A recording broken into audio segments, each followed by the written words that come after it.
प्रिय कैडेट्स, आप सभी को मेरा नमस्कार। आज हम आपका जो पाठ्य पुस्तक है स्पर्श भाग एक के अंतर्गत जो है यहाँ पर दो भाग बने हुए हैं। एक जो है गद्य भाग और दूसरा है पद्य भाग। तो आज हम जो है पद्य भाग में से पहला पद्य का हम अध्ययन करने वाले हैं। अब तक हमने जो है 3 गद्य भाग में से जो है अध्यायों का अध्ययन किया है। तो चलिए, पहला जो पद्य भाग में से पहला पद है यानी कविता है जिसका शीर्षक है पद। जैसे मीरा के पद हो, कबीर के दोहे हो, उसी प्रकार राइदास के जो हैं पद कहलाते हैं। राइदास आप यहाँ पर चित्र जो है देख सकते हैं, बड़े संत माने जाते हैं और पद को लिखने वाले यानी पदों को लिखने वाले राइदास हैं। उनका जो जन्म काल आप देख सकते हैं 1388 से 1518 तक। तो इस पदों को पढ़ने से पहले हम जो है एक बार राइदास के बारे में संक्षिप्त विवरण जो है देखेंगे।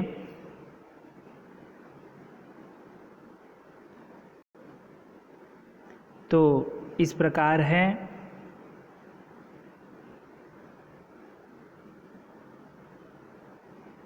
राइदास नाम से विख्यात संत रविदास का जन्म सन 1388 में और देहावसान सन 1518 में बनारस में ही हुआ। यानी मृत्यु और जन्म दोनों जो है, जन्म और मृत्यु जो है दोनों बनारस में ही हुआ ऐसे माना जाता है। ठीक है, पहले के जितने भी संत हैं उनकी जो जन्म काल है, मृत्यु की जो है समय काल जो है ठीक से जो है नहीं पता चलता है, इसीलिए ऐसे माना जाता है। और इनकी ख्याति से प्रभावित होकर सिकंदर लोदी ने इन्हें दिल्ली आने का निमंत्रण भेजा था। यानी इनके बहुत सारे समाज सुधारक जो हैं पदों से जो है प्रभावित होकर सिकंदर लोदी जो दिल्ली के सुल्तान माने जाते हैं, लोदी संतति से जो है सिकंदर लोदी जो हैं। और आगे देखिए, मध्ययुगीन साधकों में राइदास का विशिष्ट स्थान रहा, विशिष्ट स्थान है। ठीक है, कबीर की तरह राइदास भी संत कोटि के कवियों में गिने जाते हैं। यानी इनके भी जो है नीतिपरक जो है पद माने जाते हैं, इसीलिए कबीर की जो है इनसे तुलना की गई है। मूर्ति पूजा, तीर्थ यात्रा जैसे दिखावों में राइदास का जरा भी विश्वास न था। ये भी जो हैं कबीरदास की तरह मूर्ति पूजा का हो, तीर्थ यात्राओं का जो दिखावेबाजी होती है उन पर इनको जरा भी जो है विश्वास नहीं था। वह व्यक्ति की आंतरिक भावनाओं और आपसी भाईचारे को ही सच्चा धर्म मानते हैं। धर्म इनके अनुसार कैसा होता है, जो व्यक्ति की आंतरिक भावनाओं को, आपसी भाईचारे को ही ये क्या मानते हैं, जो है सच्चा धर्म मानते हैं। चलिए आगे बढ़ते हैं। राइदास ने अपनी काव्य रचनाओं में सरल, व्यवहारिक ब्रज भाषा का प्रयोग किया है। ब्रजनगरी ब्रज भाषा जो है का प्रयोग यहाँ पर देखने को मिलता है, जिसमें अवधी, राजस्थानी, खड़ी बोली और उर्दू पारसी के शब्दों का भी मिश्रण है।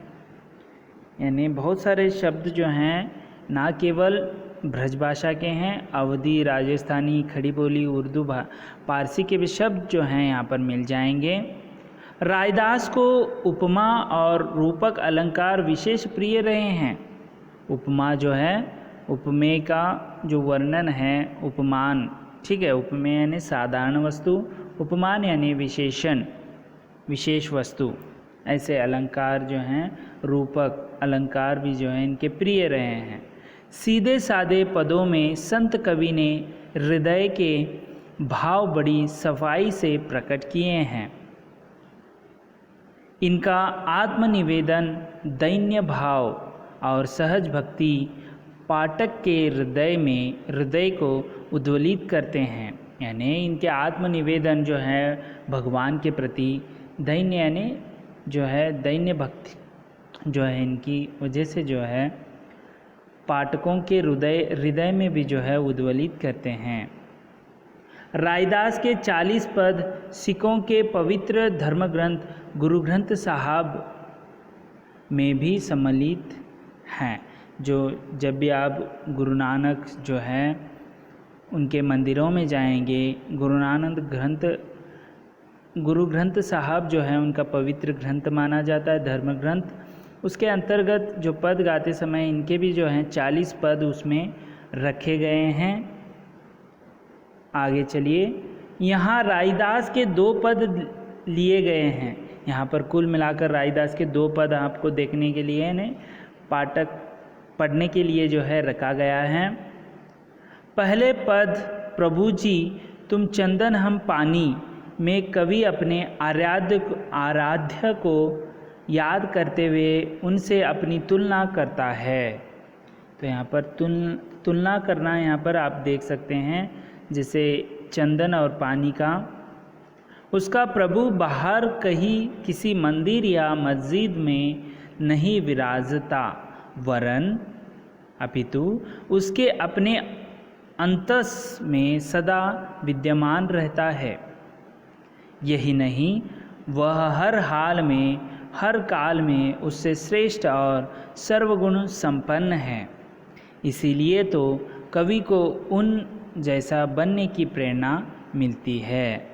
तो यहाँ पर जो है बहुत सारे यहाँ पर आपको जो है अच्छे जो है बातें आपको सीखने के लिए मिलेंगे इनके द्वारा। दूसरे पद में देखिए, भगवान की अपार उदारता, कृपा और उनके समदर्शी स्वभाव का वर्णन है। रायदास कहते हैं कि भगवान ने तथाकथित निम्न कुल के भक्तों को भी सहज भाव से अपनाया है और उन्हें लोक में सम्माननीय स्थान दिया है। तो इसे पढ़ने के बाद ही पता चलेगा। तो हम ज़्यादा समय व्यस्त न करते हुए जो है, अब तो हमने रायदास की जो संक्षिप्त परिचय है उसे देख लिया।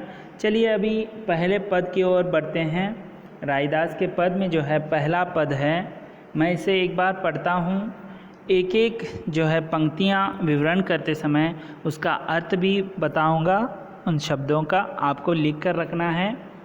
अब कैसे छूटई राम नाम रट लागी, प्रभु जी तुम चंदन हम पानी, जाकी अंग अंग बास समानी, प्रभु जी तुम घन बन हम मोरा, जैसे चितवन बंद चकोरा, प्रभु जी तुम दीपक हम बाती, झाकी ज्योति बरई दिन राती, प्रभु जी तुम मोती हम धागा, जैसे सोनही मिलत सुहागा, प्रभु जी तुम स्वामी हम दासा, ऐसी भक्ति करई रायदासा। तो यहाँ पर पहले पद में तुलना जो है करते हुए अपनी भक्ति का जो है उल्लेख किया है। किस तरह वे यहाँ पर उदाहरण देते हुए पहले पद में उन्होंने विवरण किया है। तो देखिए यहाँ पर, अब कैसे छूटे राम नाम रट लागी, यानी जीभ से जो है छूटना, यानी छूट नहीं सकता। जो रट यानी बार बार दोहराना, उसे हम रटना भी कहते हैं। यानी इनके जीभ पर जो है राम की जो है, राम नाम की रट जो है बार बार वह कह रहे हैं, उनके जो है जीभा से यह छूट नहीं रहा है। आगे कहते हैं, प्रभु जी तुम चंदन हम पानी, प्रभु को यहाँ पर जो है चंदन के रूप में देखा है और खुद जो है मनुष्य वह पानी के रूप में। जाकी अंग अंग बास समानी। देखिए चंदन को जब घिसते हैं, पानी उसमें जो है एक, उसमें कोई जो है कोई रंग नहीं है, कोई आकार नहीं है। उस पानी में हम जब चंदन को घिसते हैं तब जो पानी का अपना रूप है, मूल रूप, वह जो है निकाल देता है। वहाँ पर चंदन की जो है सुगंधता हो या उसमें पानी में घुल मिल जाता है, और अंग अंग यानी हर एक कण कण में जो है उसका जो गंध है समा जाता है। तब आप उसमें पानी है या चंदन है यह आप जो है समझ नहीं पाएंगे। इसका अर्थ यही है कि कवि अपने और अपने आराध्य से संबंधों को विविध प्राकृतिक उपादानों के माध्यम से स्पष्ट करते हुए कह रहे हैं कि जिस प्रकार चंदन का संपर्क प्राप्त कर पानी के कण कण में सुगंध समा जाती है, उसी प्रकार मेरे अंग प्रत्यंग में तुम्हारे प्रेम और भक्ति की सुगंध समा गई है। यानी हम भी जो है घिसना यानी यहाँ पर पानी के रूप में हैं, निराकार हैं, तो हम भक्ति करने से, राम की भक्ति करने से, ईश्वर की भक्ति करने से हम भी जो हैं चंदन की तरह संपर्क में आ जाएंगे और हमारा पूरा शरीर जो है चंदन की तरह हो जाएगा और उसका बास जो है हर जगह घूमने लगेगा। चलिए अगले पंक्ति का हम विवरण करेंगे। पहला जो है चंदन को जो है भगवान की ओर और पानी जो है खुद को यहाँ पर जो है तुलना की है। और दूसरे पंक्ति में देखेंगे, प्रभु जी तुम घन बन हम मोरा, जैसे चितवन चंद चकोरा। यहाँ पर प्रभु जी, प्रभु को, हे प्रभु तुम क्या हो?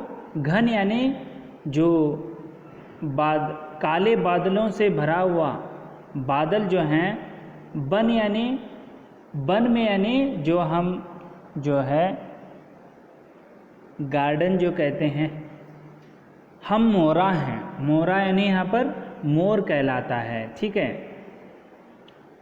घन यानी बादल हैं, वन यानी यहाँ पर जो है गार्डन है, मोरा यानी मोर है, जैसे चितवन चंद चकोरा।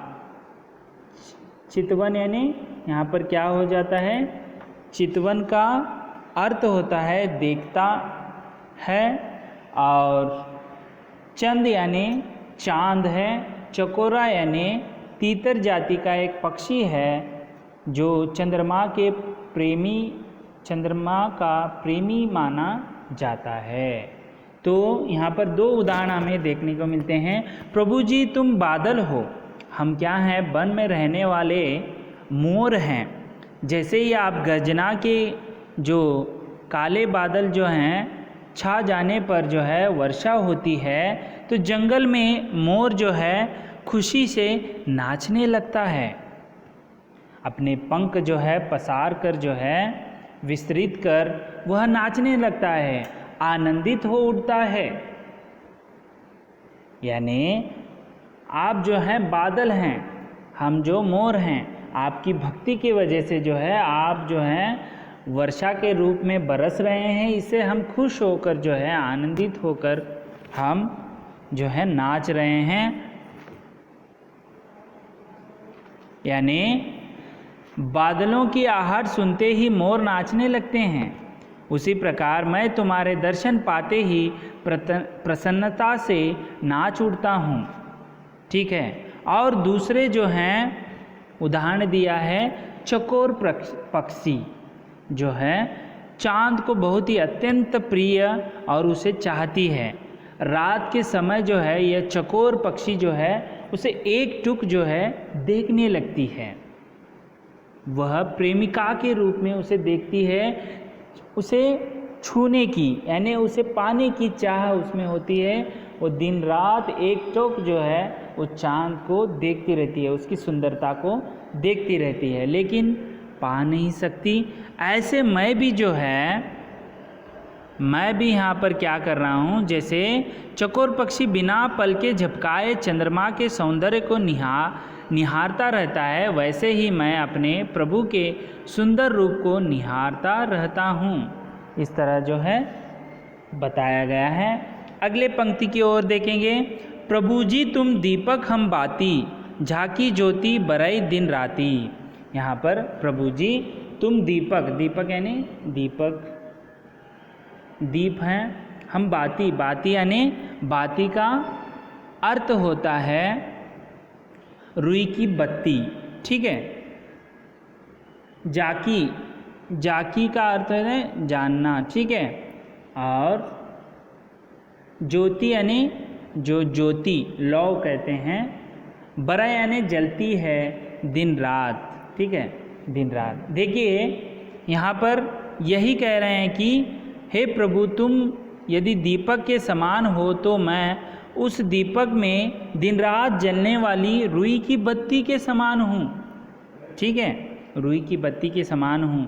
जो दीपक जलाने के लिए रुई की बत्ती लगती है, जो प्रति पल जलकर दीपक का प्रकाश बिखेरते रहती हूँ, तो तभी तो जो है तेल और बाती मिलकर जो है प्रकाशमान करते हैं। अर्थात भक्त दिन रात प्रभु की भक्ति और प्रेम में लीन रहकर यानी तल्लीन रहकर उनकी भक्ति के अलौकिक यानी जो अप्रत्याशित प्रकाश को संसार में बिखेरता है।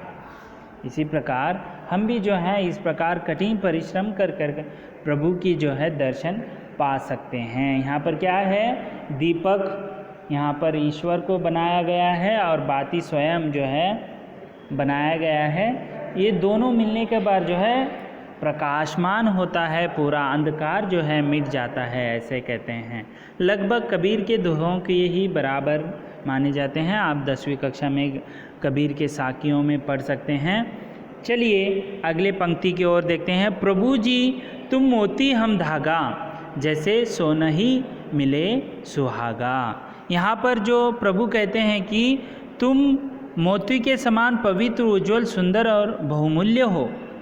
तुम्हारा भक्त उस मोती में पिरोया हुआ धागा है।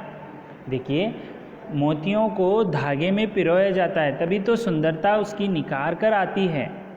जैसे तो समझ में आ रहा होगा कि धागा हम हैं, मोती को हम अपनाते हुए वह एक सुंदर हार सा बन जाता है।